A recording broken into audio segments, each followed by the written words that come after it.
Olá pessoal, tudo bem? Vamos lá, vamos começar, né, nosso novo módulo, abordagens integradas, né, para a dependência química.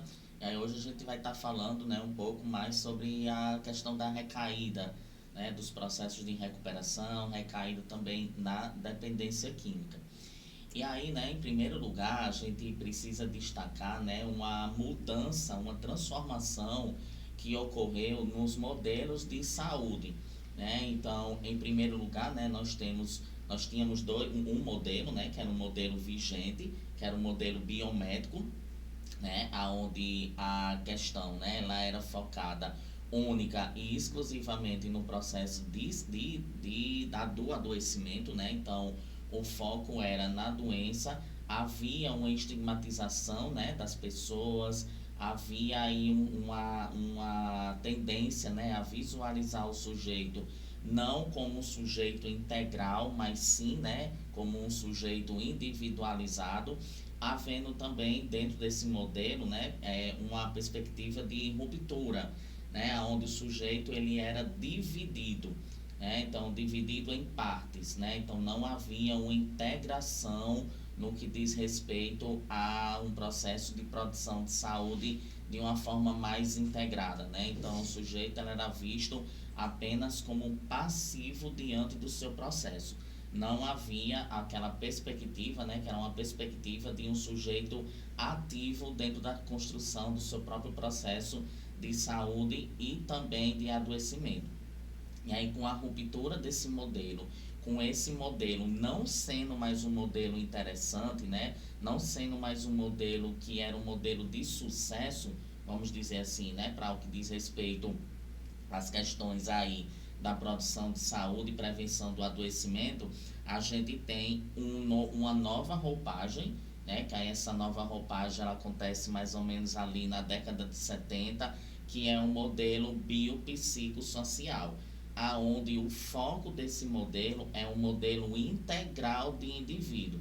Então, enquanto o modelo biomédico ele não levava em consideração a história de vida, né, do sujeito, o contexto na qual ele fazia parte, né? Então, se ele vivia numa situação de risco, se ele vivia numa situação específica de vida, enquanto o modelo biomédico não levava em consideração nada disso, o modelo biopsicossocial ele já vai dizer que essa perspectiva é uma perspectiva importante, né? Todos nós temos uma história de vida, todos nós temos crenças, valores, né? Nascemos em um contexto, né, que é um contexto social aí, né, que pode ditar a forma como a gente olha para o nosso processo de saúde, mas também pode ditar a forma como a gente olha para o nosso processo de adoecimento.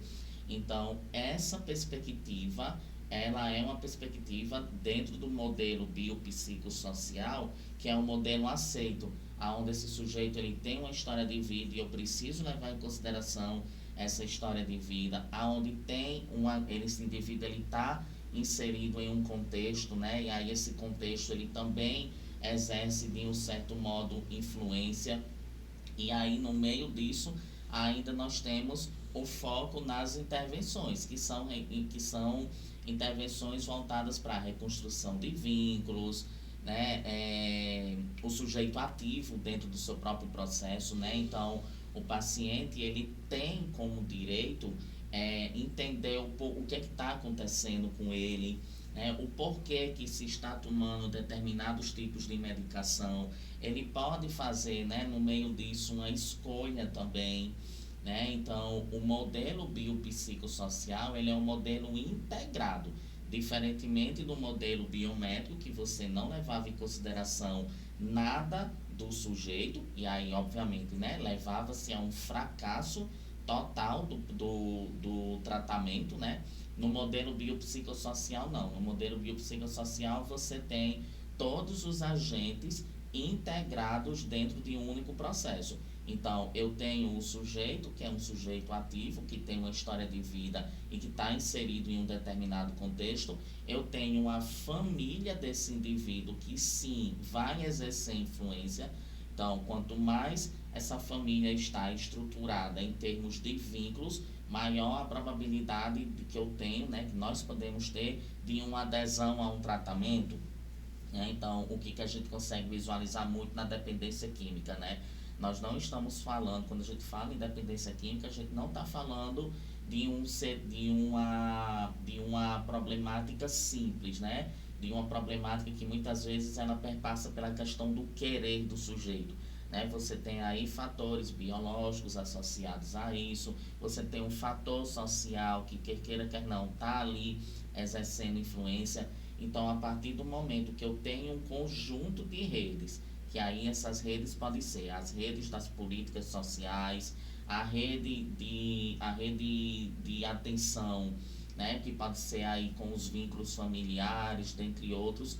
Então, quando eu tenho uma rede, que é uma rede que está unida, que é uma rede integrada, a probabilidade de um fracasso, vou botar aqui entre mil aspas esse termo, a probabilidade de uma não adesão do cliente, né, do paciente, a uma proposta terapêutica, ela reduz muito.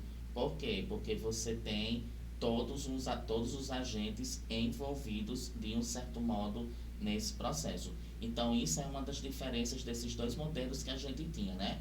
O modelo biométrico, que é um modelo que ele era focado exclusivamente na doença, na medicalização, né? E o paciente como sendo um sujeito passivo no seu próprio processo. O modelo, e sem história de vida, né? E o modelo biopsicossocial, que é um modelo integral, né, de indivíduo, que leva em consideração a história de vida, o contexto que vai exercer influência de um certo modo no processo de produção de saúde, prevenção de agravos, os vínculos familiares, né, que de um certo modo precisam ser constituídos. Então, a gente não pode negar, sob hipótese alguma, a subjetividade do sujeito, né? Então, eu tenho que levar em consideração, sim, essa história de vida, eu tenho que levar, sim, em consideração outros fatores que podem que podem fazer, né, com que um sujeito ela possa vir a aderir ou não a uma proposta, né, aí de produção de alguma questão. E aí, como a gente estava falando aqui, né, a dependência química ela exige uma abordagem multifatorial. O que a gente quer dizer com isso? Né? Essa abordagem multifatorial é tudo isso que eu estou trazendo para vocês. Eu não posso levar em consideração somente um único fator. Eu preciso levar em consideração uma série de questões que podem ser tanto produtoras de saúde como também agentes de prevenção para o processo de adoecimento.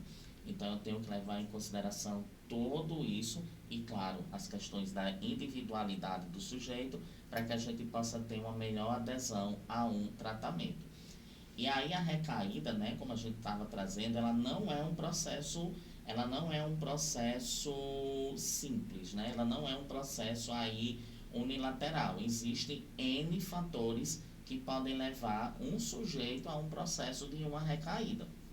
Uma dessas situações poderiam ser o quê? Os gatilhos, né? Então, gatilhos emocionais, que podem ser ansiedade, irritabilidade, isolamento, negligência, né, de autocuidado e sono. Tudo isso pode levar o sujeito a um processo de uma recaída, né? Então, estou mais ansioso, estou mais irritado, que isso pode acontecer inclusive, né, naquele processo que é o processo onde o sujeito ele está sem uso, né? Ele está ali no processo de abstinência, né? Então, na abstinência você tem muito a ansiedade, a irritabilidade, que queira que não, há um processo de isolamento social, e aí tudo isso pode fazer, ou pode levar, né, o sujeito a despertar, né, aí uma situação gatilho e ele vir a usar em algum momento. Porém, é importante a gente estar olhando para isso, né? O fator emocional é um dos fatores de gatilhos que podem ocorrer em um processo de recaída. Então, no momento que o paciente está ali apresentando uma ansiedade, uma queixa de uma irritabilidade, já é importante a gente começar a olhar para isso, né? Olhar isso não de uma forma isolada, mas olhar isso de uma forma ampla, né? Então, essa questão, essa ansiedade, essa irritabilidade, esse isolamento, ele pode estar querendo nos dizer alguma coisa. E aí a gente já pode estar, né, começando a verificar isso. O segundo passo, né, a segunda fase de uma possível recaída seria os conflitos internos, né? Então, a barganha psicológica, idealização dos benefícios da droga, né? Então, estou ansioso, existe um benefício, né? A droga ele vai reduzir esse nível de ansiedade, esse nível de frustração, esse nível, né, de isolamento que eu posso estar sentindo, esse nível de irritabilidade. E aí tudo isso pode gerar o quê? Um processo de idealização dos benefícios. Então, e aí o paciente, né, o indivíduo, ele pode chegar e dizer assim, eu vou usar essa droga agora só para melhorar disso daqui, só para melhorar essa questão, né, da vulnerabilidade. E aí ele vai, usa e toda a vida, né, vai querer ficar usando outras e outras vezes na tentativa de reduzir. Então, por isso que o ponto inicial para que o processo de recaída ele não aconteça é a gente verificar a fase emocional logo de cara, né? Então, olhar logo para isso, cuidar logo dessa situação, cuidar logo desses conflitos, né, iniciais ali emocionais que estão acontecendo, para que a gente evite que algo maior possa vir a acontecer. Então, cuidar disso já pode ser aí já um processo para reduzir a possibilidade, né, desse processo de recaída. E o terceiro ponto, que seria a fase física, né, onde o retorno efetivo ao uso das substâncias pode gerar consequências de longo prazo, né? Então, a pessoa ela pode, nesse ciclo, né, continuar usando na tentativa de reduzir a ansiedade, a irritabilidade, e aí ele entra naquele ciclo novamente, que é o ciclo da recaída. Então, na tentativa de não passar por aquela situação negativa novamente, da ansiedade e irritabilidade, eu vou continuar usando, né? Eu vou usar e assim eu não vou chegar nesse momento que é um momento de vulnerabilidade maior. Porém, ao usar, ele já está em um movimento que é um movimento de vulnerabilidade.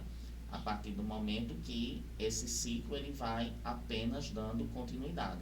Então, nós temos 3 fases em um processo de recaída, aonde se você cuida do início, né, logo no início, que é a fase emocional, a gente consegue reduzir a probabilidade dessa questão ela ganhar uma extensão um pouco maior. Então, sempre está olhando para esses sintomas iniciais de ansiedade, irritabilidade, dentre outros, e aí a gente já pensar logo de imediato nas estratégias que podem estar levando esse sujeito, né, a tentar perpassar por essa situação. Não é à toa, mais uma vez, a importância da rede de apoio, né? Então, você levar em consideração aí o que?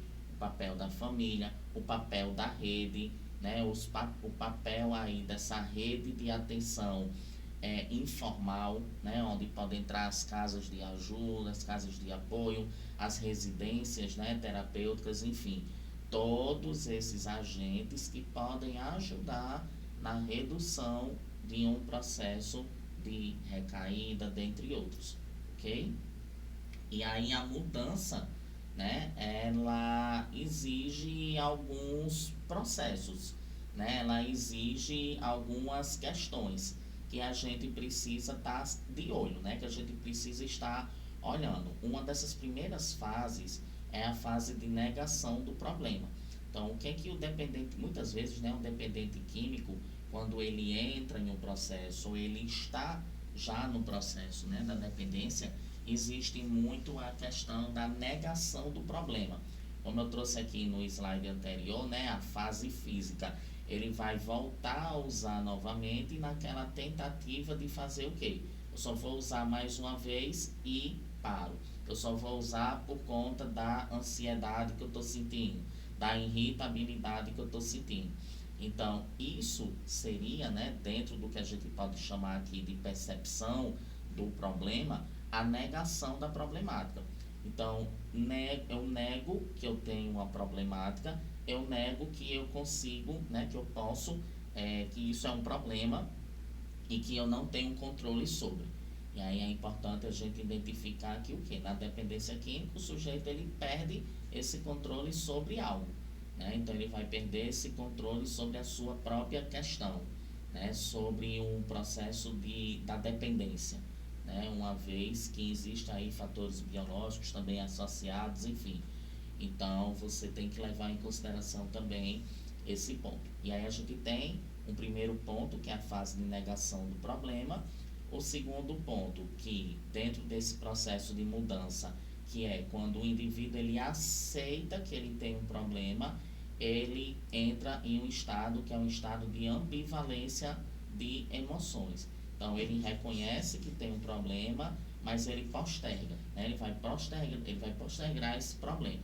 Então ele vai dizer, não, hoje eu não vou, mas próxima semana eu vou tentar parar, eu vou fazer isso, eu vou fazer aquilo. Então ele começa a apresentar determinados tipos de ambivalência, né, de emoções, e aí ele vai postergando, né, essa possibilidade de poder adentrar em um processo. E aí após isso, e aí nesses dois processos que eu falei até então, o apoio da família ela é de extrema importância.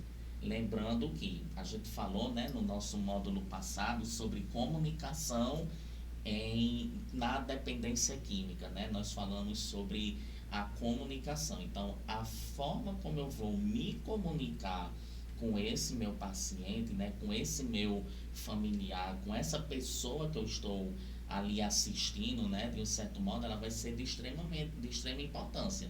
Porque eu nem posso dizer, eu nem posso utilizar termos, né, como você continua usando porque você não tem vergonha, porque você quer, por conta disso, por conta daquilo. Eu nem vou poder chegar numa abordagem agressiva dessa forma, mas eu posso chegar em uma abordagem que é uma abordagem que provoque o sujeito a pensar sobre a sua própria situação, né? E aí na fase de contemplação, que seria essa ambivalência, né, a gente poder pegar esse momento, que é um momento de consciência, onde ele reconhece que existe um problema, e a gente poder, a partir desse momento, enquanto familiar, né, entrar junto, ou enquanto rede, entrar junto para fornecer o apoio necessário. Então, frases como: eu entendo que esse processo, né, mediante o que você está dizendo, eu compreendo que esse processo não é um processo fácil, mas vamos tentar juntos essa mudança, essa modificação.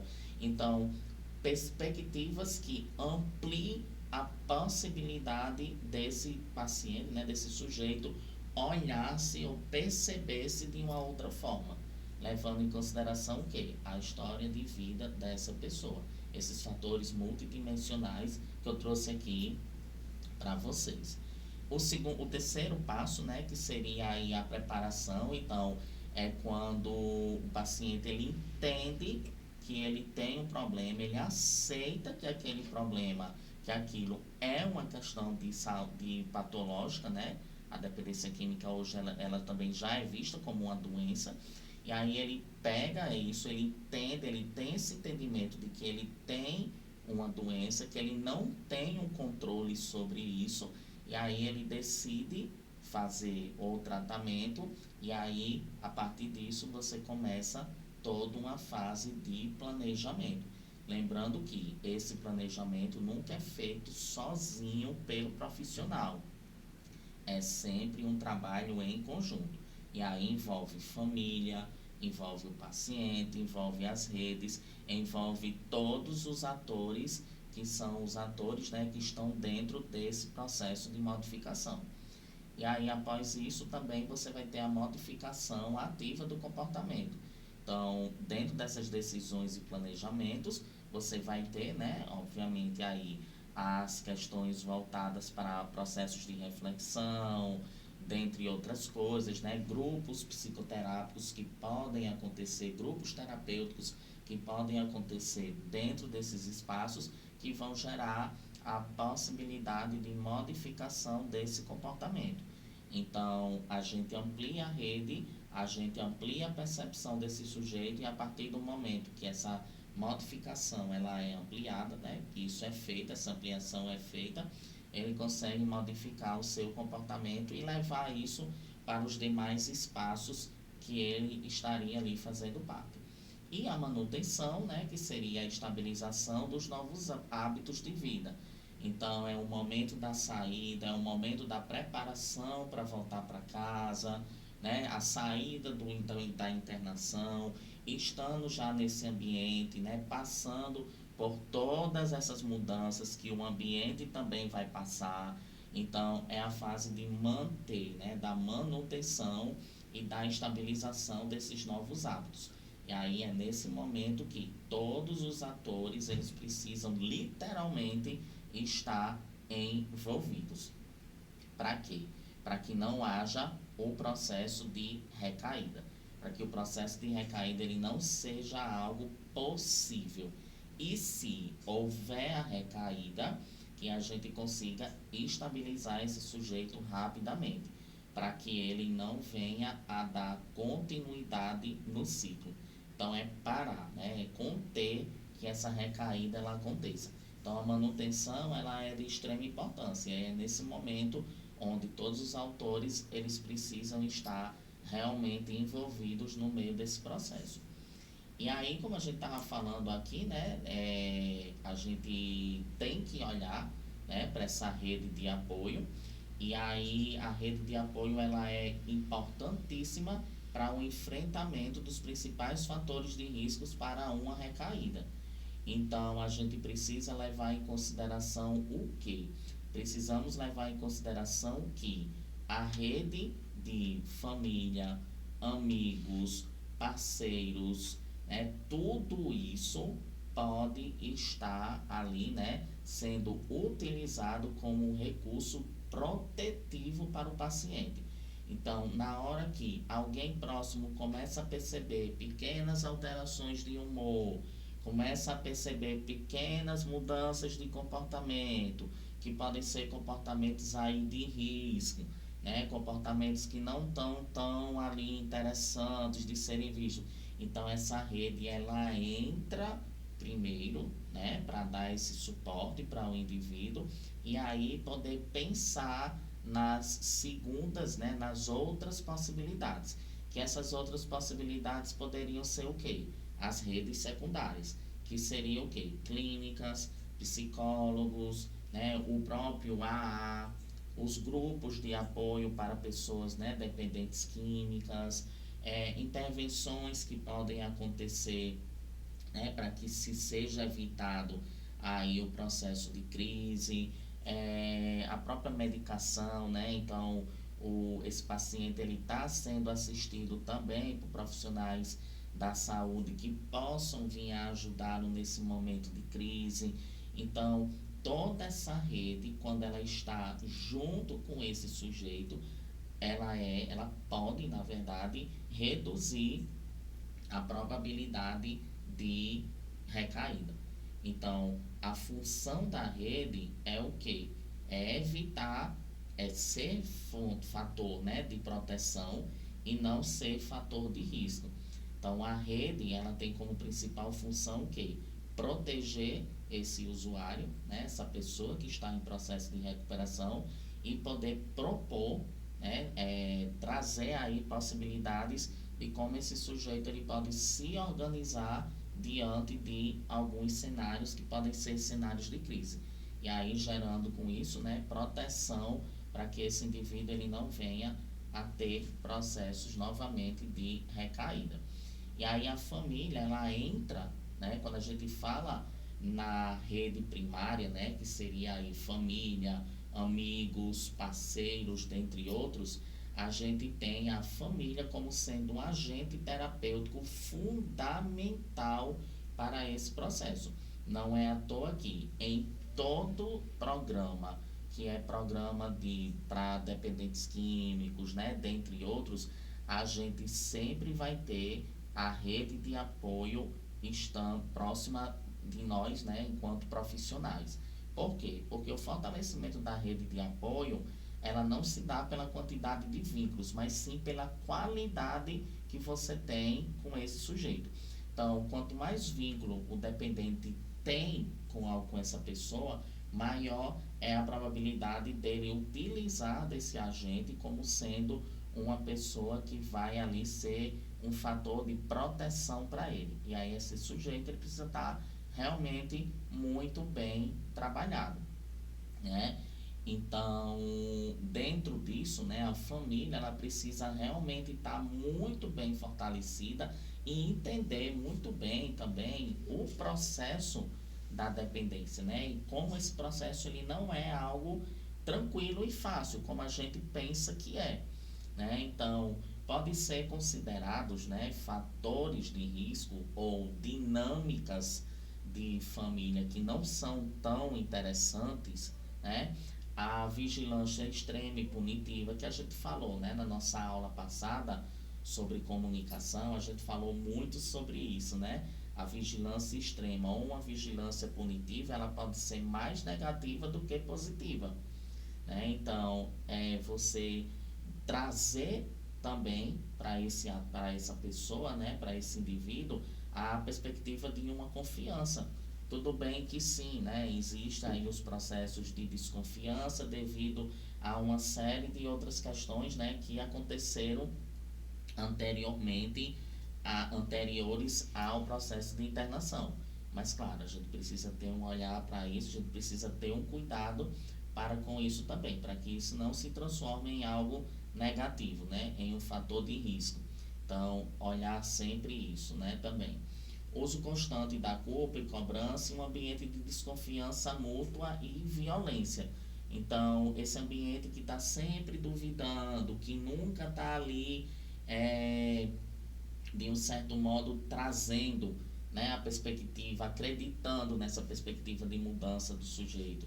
Então, é a gente poder, de um certo modo, reduzir tudo isso na tentativa de reduzir o estresse e a recaída ela não aparecer, né? Então, são fatores de risco, todos esses pontos que eu trouxe para vocês. Fatores de proteção já seria o quê?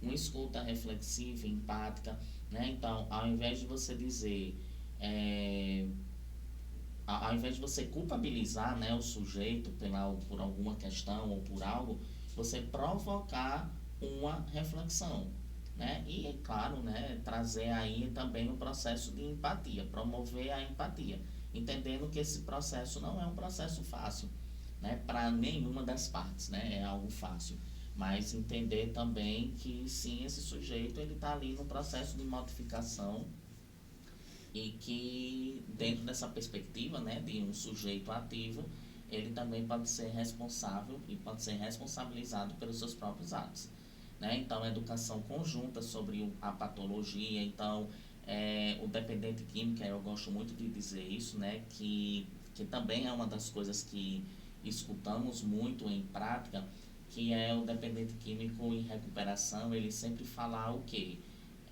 Eu vou me testar, eu vou fazer um teste para saber se eu estou bem, para saber se eu estou curado.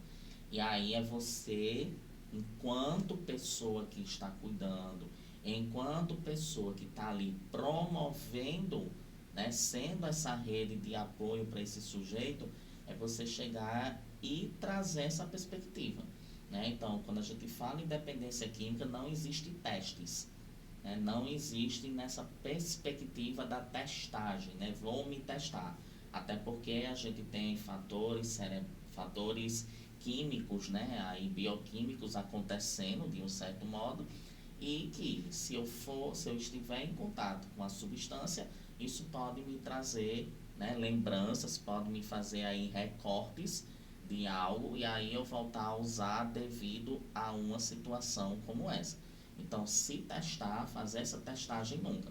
Então, é você poder trazer essa perspectiva de que o dependente químico, ele nunca vai precisar, ele nunca vai poder se testar. Por quê? Porque ele vai ser um dependente químico em processo constante de recuperação, né? Então, pode se passar aí 20, 30, 40 anos, mas ele vai sempre, né, essa perspectiva de dependente químico em recuperação, ela precisa estar muito bem estabelecida, muito bem clara para esse sujeito, né? Então, ele nunca vai poder se testar, ele nunca vai poder se colocar à prova, né? Até porque existe aí um fator que é um fator biológico e também é associado, né? E pode trazer aí um processo de recaída. Então, fazer essa educação conjunta é algo, um fator aí importante, levando sempre, trazendo sempre essa perspectiva de que não é interessante você se testar, né? Se você se testar, pode acontecer algo pior, e aí você vai, né, trazendo aí essa possibilidade de ampliação dessa questão.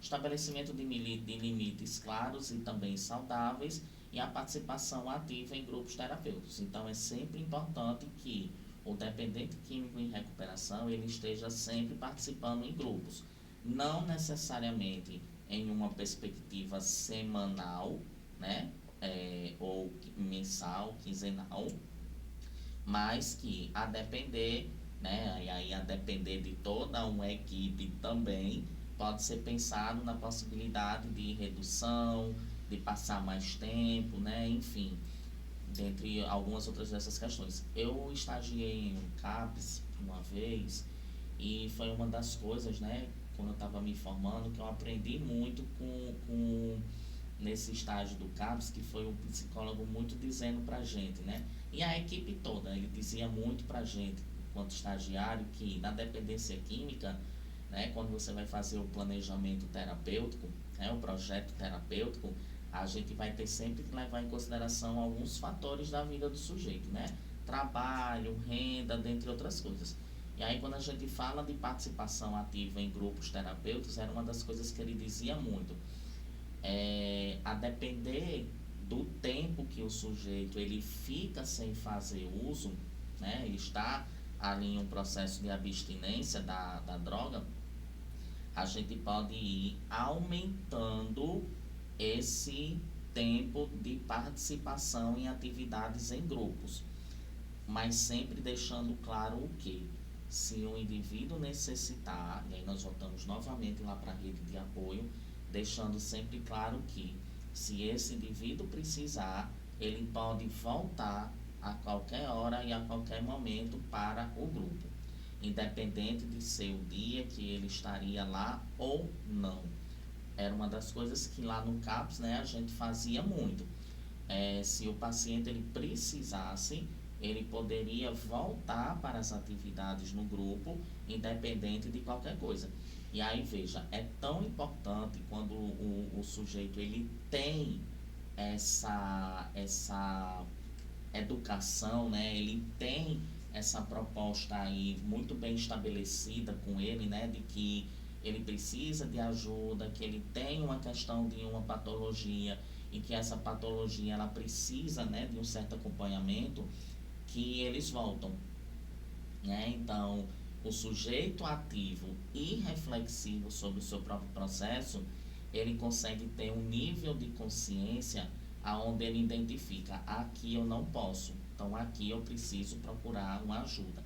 E aí ele vai até a instituição, né? E aí ele vai de forma voluntária, não como lá atrás, né, dentro daquele ciclo que eu apresentei para vocês, aonde ele ia de forma involuntária, né, e hesitando muitas vezes. Aqui não, aqui ele nem hesita e ele vai de forma voluntária. Então ele identifica que ele tem uma questão, ele identifica que talvez as situações gatilhos estejam tendo um peso significativo, e aí ele vai de forma voluntária buscar o tratamento, né? Buscar a ajuda. E aí ele pode aparecer no grupo, nas atividades, e a partir daí ele faz esse processo de prevenção de recaídas e consolidando cada vez mais aí o processo de abstinência. E aí, dentro, né, de tudo isso que a gente está falando, né, aqui, é importante a gente dar um destaque para esse processo de entrevista motivacional, né? Então, e aí é importante a gente entender que essa ambivalência que o dependente químico ele apresenta nos estados iniciais, né, da problemática, ele não é uma negação do problema, tá? Mas ele é um sintoma natural do conflito psicológico. O que isso significa? Esse sujeito ele não sabe o que fazer, ele não consegue identificar para onde ir, ou ele está em alguma dificuldade, né, de identificar alguma questão, né, algum conflito, e aí ele se nega a procurar ajuda, né, ele pode, de um certo modo, experienciar essa confusão de um certo modo, porém não é a negação necessariamente do problema, mas seria o conflito que ele está vivenciando, que é algo que é, digamos que, complicado para ele entender. E aí o que é que a gente faz dentro disso? No momento da entrevista motivacional, né, no momento de uma entrevista, por exemplo, a gente pode pegar esse estado de ambivalência e a gente transformar isso em um recurso positivo para a pessoa. Então, é você poder pensar aqui nas estratégias, né, de como você vai motivar esse paciente, né, esse sujeito, a buscar as suas próprias melhorias.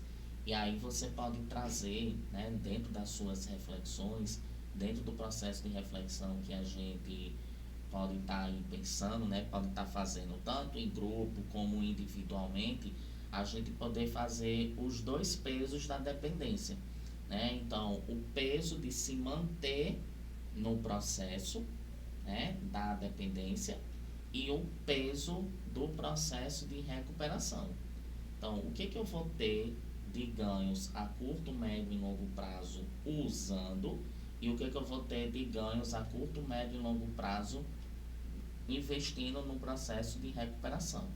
E aí é você poder trazer sempre isso, né? Aonde dentro da dependência química você vai ter o alívio rápido do estresse, você vai ter a fuga de realidade, mas isso é algo que o indivíduo que isso vai ser sempre cíclico, né? Então eu vou estar sempre precisando da substância para que eu possa lidar com isso. E aí, entre enfrentar a questão, né, ou criar recursos para enfrentar essa situação, né, que eu posso, né, buscar esses recursos, então é algo que pode ser mais vantajoso do que me manter em um ciclo que pode me levar, né, a diversas perdas, né, perdas da família, perdas cognitivas, desenvolver transtornos mentais, né, a longo prazo, porque a dependência química também ela pode gerar, né, aí transtornos secundários, então pode haver uma perda aí muito maior, né, nesse sentido, e aí você poder levar em consideração, trazer todas essas perspectivas, né, para a gente poder pensar aí e avaliar algumas questões que podem ser necessárias para que seja feito esse processo aí de redução e até pensar mesmo nas próprias perspectivas, né, de melhoria dessa situação para o paciente. E aí os cinco princípios, né, da entrevista motivacional.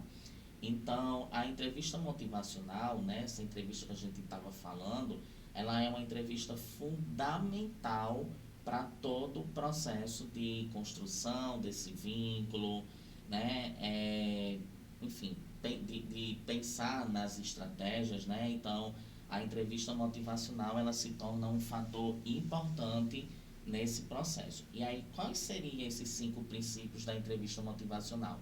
O primeiro, fluir com a resistência, então, redirecionar o fluxo, né? Usando a energia do paciente sem bater de frente. Então, a gente não vai bater de frente com esse paciente, né? Com esse sujeito, mas a gente vai redirecionando esse fluxo. Então, o paciente está tendo resistência para poder aderir a uma proposta terapêutica. E aí a gente começa a trazer perspectivas, possibilidades que possam fazer ou possam direcionar essa energia para que esse paciente ele possa buscar outros recursos, recursos saudáveis, né, positivos, para que ele possa lidar com essa situação de um certo modo. Estimular a autoeficácia, né? Então, fomentar a crença inabalável de que o paciente é capaz de mudar, e aí você pode também, dentro disso, né, trazer aí essa perspectiva, né, de um mecanismo de autorregulação mesmo, né, trazendo aí, né, essa perspectiva de que é possível sim um processo de transformação, é possível sim que essas reflexões elas possam de um certo modo acontecer e essa energia ela possa ser redirecionada, né, para outras questões, enfim, você pensar nessas possibilidades todas que podem de um certo modo ajudar. Expressar empatia, né? Então, utilizar a escuta reflexiva profunda, entender o mundo do cliente sem impor ou julgar, né? Sem trazer as nossas perspectivas, né? As nossas verdades. Então, sempre partindo do ponto de vista de que o entendimento de mundo que eu posso ter, né, ele fala muito mais sobre mim, né, fala sobre as minhas vivências, as minhas questões, e aí eu não negar, né, que esse mundo existe, e aí tentar entender o que é que pode estar acontecendo, o que é que aconteceu na vida dessa pessoa que pode, né, pode de um certo modo ter levado ele a o uso das substâncias psicoativas, né, dentre outras coisas também. Tem um ponto aqui que é importante a gente destacar, que é a fuga da realidade, tá? Alívio rápido de estresse e fuga da realidade. É, muitas pessoas, né, muitos indivíduos, eles podem não ter tido recursos, né, para lidar com determinadas situações do dia a dia.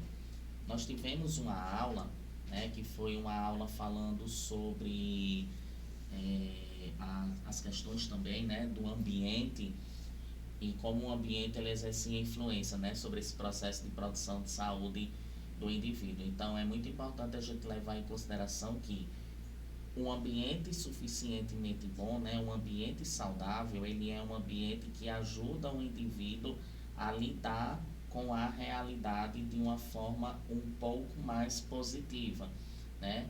E existem alguns ambientes que são ambientes que não proporcionam isso. Então, terapeuticamente falando, né, um dos recursos que a gente pode estar utilizando é justamente o quê? Promover para esse indivíduo a sustentação necessária para que ele possa lidar com essa realidade, que, de um certo modo, pode ser intensa, pode ser negativa, mas, né, e aí que ele não consegue, né, lidar com isso, mas que, de um certo modo, quando a gente unifica uma rede, a gente consegue fazer com que esse indivíduo ele consiga lidar de uma forma melhor com essa rigidez, né, com essa questão aí. Nós vamos para o intervalo e daqui a pouco a gente volta, tá certo, pessoal?